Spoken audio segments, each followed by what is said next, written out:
सभी को जय मसीह की, प्रेज द लॉर्ड। यीशु सहाय। मेरे प्रियो, मैं फिर से आपके पास एक नए संदेश के साथ उपस्थित हूँ और इस बार का टॉपिक है, जब हमने शुभ शुक्रवार के संदेशों को उन 7 वाणी के साथ सुना, आज हम उन बातों को जानेंगे, समझेंगे जब यीशु मसीह कलवरी क्रूस पर हमारे पापों के लिए बलिदान होने के बाद जब शुक्रवार संध्या में उसे क्रूस पर से उतारा गया और उसे एक कब्र में रखा गया जो अरमितिया के यूसुफ ने अपने लिए खरीद रखा था, और उसमें कोई भी शव ना रखा गया था, वहाँ रखा गया था। मेरे प्रियो, ये बातें उनसे आगे की है, वह बातें जो हम लोगों को बहुत ही ध्यानपूर्वक सुनना समझना है कि परमेश्वर की जो योजना मात्र हम जो जीवित रहे हैं उसके लिए ही नहीं, लेकिन परमेश्वर की दया और करुणा इतनी महान, इतनी बड़ी है कि यदि उसके वचन में हम पाएंगे तो हम परमेश्वर की दया और अनुग्रह को, हम उसके गहराई को समझ पाएंगे। मैं आपके पास एक वचन निकालना चाहता हूँ। जब ये प्रभु का क्रूस पर जब बलिदान हुआ, उन्होंने अपनी जान को हमारे पापों के खातिर दे दिया और उसने वह कीमत चुकाए जो मानव जाति के लिए बहुत ही आवश्यक था। वो सिर्फ परमेश्वर के इकलौते पुत्र यीशु मसीह के द्वारा ही संभव था। तो अब वो घटना घट रही थी संध्या बेला में, और प्रभु यीशु के जी उठने के पहले जो शनिवार का समय था, या फिर शुक्रवार के संध्या बेला से लेकर बोलेंगे शनिवार के समय पूरा, और मध्य रात्रि के बाद तीसरे दिन भोर भोर रविवार जो सप्ताह का पहला दिन कहलाता है, उसमें ये बातें घटी। वह समय ऐसा था जब यीशु कुछ कर रहे थे। ऐसा नहीं कि वो क्रूस पर मारे जाने के बाद उसका शव को रखा गया तो वो शांत थे, क्योंकि वो परमेश्वर का बेटा है, वो हमारा सृष्टि करता है, वो शरीर आत्मा में अपना अधिकार को रखता है। उसने कहा, मैं इसे देने का भी अधिकार रखता हूँ, फिर वापस लेने का भी अधिकार रखता हूँ। यह मैं एक वचन को आपको बताना चाहता हूँ। वह पहला पतरस उसके 3 अध्याय और उसके 19 से लेकर उसको मैं 22 तक पढ़ देता हूँ। ऐसा लिखा है, उसी में उसने जाकर कैदी आत्माओं को भी प्रचार किया, जिन्होंने उस बीते समय में आज्ञा ना मानी, जब परमेश्वर नूह के दिनों में धीरज धर कर ठहरा रहा और वह जहाज बन रहा था, जिसमें बैठकर थोड़े लोग अर्थात 8 प्राणी पानी के द्वारा बच गए। उसी पानी का दृष्टांत भी अर्थात बपतिस्मा यीशु के जी उठने के द्वारा अब तुम्हें बचाता है। इससे शरीर के मैल को दूर करने का अर्थ नहीं, परंतु शुद्ध विवेक से परमेश्वर के वश में हो जाने का अर्थ है। वह स्वर्ग पर जाकर परमेश्वर के दाहिनी ओर बैठ गया और स्वर्गदूत और अधिकारी और सामर्थ्य उसके अधीन किए गए। मैं और एक आपको वचन पढ़कर सुनाना चाहता हूँ।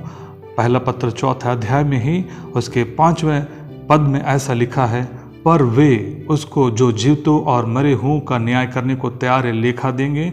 आगे ऐसा लिखा है, क्योंकि मरे हुओं को भी सुसमाचार इसीलिए सुनाया गया कि शरीर में तो मनुष्य के अनुसार उनका न्याय हो, पर आत्मा में वे परमेश्वर के अनुसार जीवित रहे।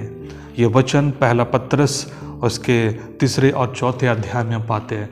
मेरे प्रियो, यीशु मसीह जब उस कब्र में था तो वहाँ पर वहाँ शरीर उसका था, लेकिन जब वो आत्मा के द्वारा वो उस जगह में किया जहाँ पर नूह के समय जो इतने भयंकर जल प्रलय आया था, वहाँ पर पूरे संसार के लोग डूबकर मर गए थे। मात्र 8 लोग ही वहाँ पर परमेश्वर के अनुग्रह से बचाए गए थे, क्योंकि नूह उसके सामने में धर्मी पुरुष था, और उसमें सारे जगत के लोग जो परमेश्वर के भय में नहीं थे, वो जल में डूबकर मर गए थे। अब चूंकि जब यीशु मसीह का जन्म नहीं हुआ था, लोग परमेश्वर के उद्धार की बातों को नहीं समझ पा रहे थे और यीशु को नहीं जान पा रहे थे, क्योंकि उसमें जन्म ही नहीं हुआ था। तो यीशु उनको मौका देता, परमेश्वर के द्वारा यीशु उनको जाकर सुसमाचार बताता है। यहाँ कैदी आत्माओं को, जब नूह के समय में जिन्होंने परमेश्वर पर भरोसा नहीं किया था, वे लोग जो अब अंधकार में थे, वे ऐसे जगह में थे जहाँ पर उनका उद्धार नहीं था, वहाँ पर कैदी आत्माओं को बाइबल बताती है सुसमाचार सुनाया गया।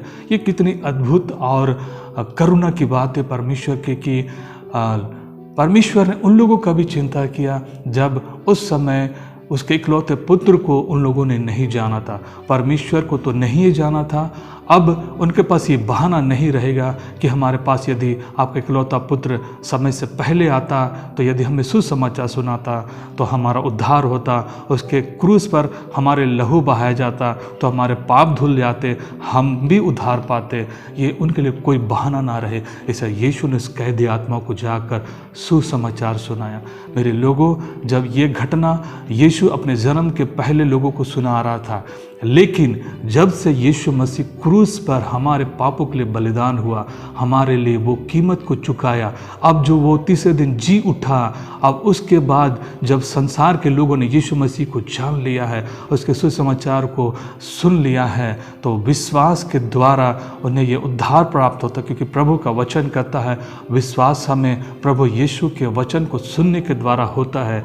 तो जब आज हमारे पास यीशु मसीह का उद्धार का विषय है, उसके कीमत चुकाए जाने का विषय है, क्रूस पर जो हमारे पापों के लिए भुगतान किया गया है, तो अब हमारे लिए कोई बहाना नहीं है, हमारे लिए पास कोई ऐसी बात नहीं जिसे हम कह सकें कि हमारे लिए तो ऐसी बात नहीं हुई कि हम उद्धार पा सके।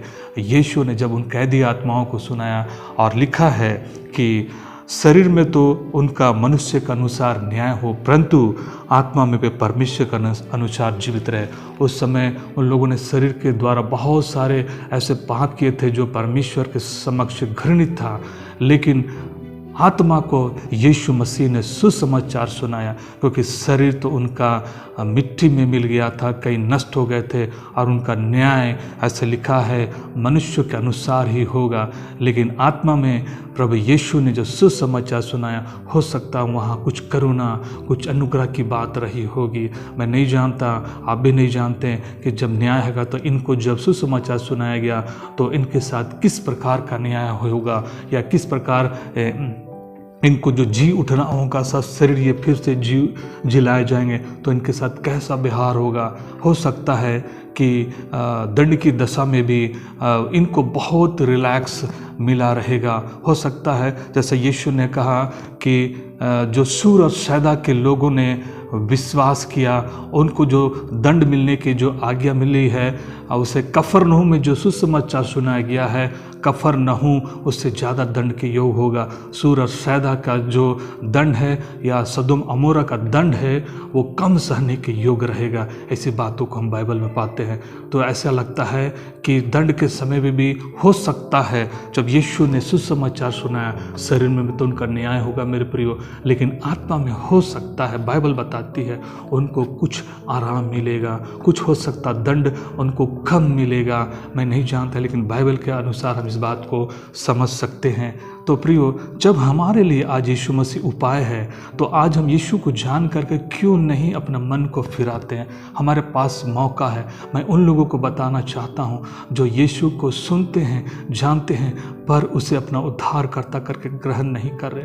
मेरे लोगों, आपसे मैं निवेदन करता हूँ कि आप अपने घुटने में आ जाइए, मन फिराइए, सच्चा पछतावा कीजिए। एक बार यदि आपका मन नहीं भी कर रहा है, आप बेमन से प्रभु के सामने आ जाइए, गिड़गिड़ाइए, आंख बंद कीजिए, प्रार्थना कीजिए, प्रभु मेरी मदद करे, मुझे इस पाप से, इस अंधकार से मुझे छुड़ाइए। प्रभु आपके लिए कीमत चुकाया है, उसका आत्मा आपको जिलाएगा। जो मरे हुए में से परमेश्वर ने उसे जिलाया, तो आपका भी दिनहीन शरीर को क्यों नहीं जिलाएगा, वो अवश्य जिलाएगा। हाँ प्रियो, मेरे पास ये गवाही है, मैं भी मरा हुआ था, देह और आत्मा में मरे हुए के समान था। यीशु ने मुझे अपनी ताकत, अपनी सामर्थ्य से जिलाया। जब उसका मौका मुझे दिया गया, तो उस मौके को मैंने नहीं छोड़ा। एक बार मौका दिया गया था, मैंने उस समय वचन के अनुसार नहीं चला, बाइबल को मैं नहीं पढ़ता था, लेकिन दूसरी बार जब प्रभु ने मुझे आवाज़ दिया, तो मैंने बाइबल को खोला और जीवन की बातों को मैंने वचन में पाया। मेरे प्रियो, मैं आपसे ये बात कहना चाहता हूँ, जब आप यीशु को सामने आते हैं, अपने पापों के गुनाहों के लिए छुटकारा मांगते हैं, और यदि आपको प्रभु के नज़दीक और भी आना है, तो मात्र केवल इस प्रार्थना के साथ कि प्रभु मुझे क्षमा करे यहीं तक रुकना नहीं है। आपको वचन पढ़ना है, वचन सुनना है, संगति करनी है, वैसे दास दासियों के संगति में रहना है जो उसके भुलाए हुए हैं। मेरे प्रियो, मैं धन्यवाद करता हूँ पिता परमेश्वर का कि हमारे लिए एक ऐसा आशा है आज के समय जो हमारा उद्धार कर सकता है, हमें छुटकारा दे सकता है। हमारी वो आशा है, वो हमारा निराशाओं में आशा का बादल है। मेरे प्रियो, इसे आप आजमाएं। परमेश्वर का वचन कहता है तुम परख कर देखो कि यहोवा कितना भला है।